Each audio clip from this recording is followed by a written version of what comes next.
What is amniocentesis? Amniocentesis का short note आ सकता है. It is a process in which amniocentic fluid containing fetal cells, fetus से uterus से ये liquid लिए जाते हैं, is collected using a hollow needle inserted into the uterus. में needle से उसके लिक्विड, उसके जो सोल्यूशन है उनको कलेक्ट किए जाते हैं अल्ट्रासाउंड गाइडेंस से. And the chromosomes are studied to see the abnormalities in the developing foetus.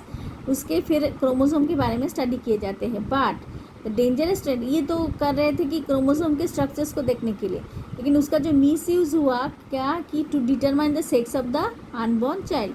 जब क्रोमोसोम के स्टडी करते उस समय मेल ऑर्गन और फीमेल ऑर्गन, जैसे हमने पता है कि दो XX क्रोमोसोम रहेगा तो the baby will be girl and if it is XY the baby will be boy. तो इसके कारण इसका मिस यूज़ होने लगा.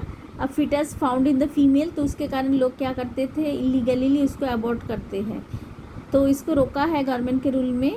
सो the government of India has legalised MTP act in 1971 with restrict condition to avoid its misuse. इसमें ये देखो uterus के वॉल पे ये निडल लगाया, उनमें से फिर उसमें से लिक्विड लिए जाते हैं, फिर टेस्ट ट्यूब में लेकर उसके सेल कैरियोटाइप में यूज़ होता है. ये जो सेल के पूरे 23 पेयर्स जो क्रोमोसोम है उसके स्ट्रक्चर्स को देख के कि उसके स्ट्रक्चर्स अगर पर्टिकुलर प्रॉपर है तो child is normal. If it is the differences जैसे कि डाउन सिंड्रोम हो या क्लिनफेल्टर सिंड्रोम हो, तो बेबी जब प्रेग्नेंट, जब मादर उम में है तो उस समय ही पता चल जाता है, लेकिन उसका यूज़ इसके कारण ना होते हुए उसका सेक्स डिटर्मिनेशन में यूज़ होता है. So that is the miss uses of amniocentesis.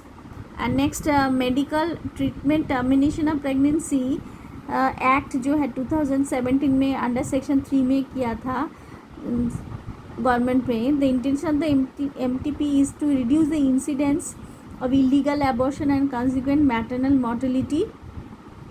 कम एज में अबॉर्ट करते समय भी मदर की डेथ हो जाती है तो उसको रोकना चाहिए था. As per the provisions of the MTP act only the consent of the women, जिनका हो रहा है प्रेग्नेंट वुमेन का, उसका परमिशन लेना जरूरी है, तब जाके उसका टर्मिनेशन करते हैं. And according to MTP act pregnancy में भी टर्मिनेटेड फॉर कौन कौन से रूल है. First within first 12 weeks, उसके बाद more than 12 weeks but lesser than 20 weeks.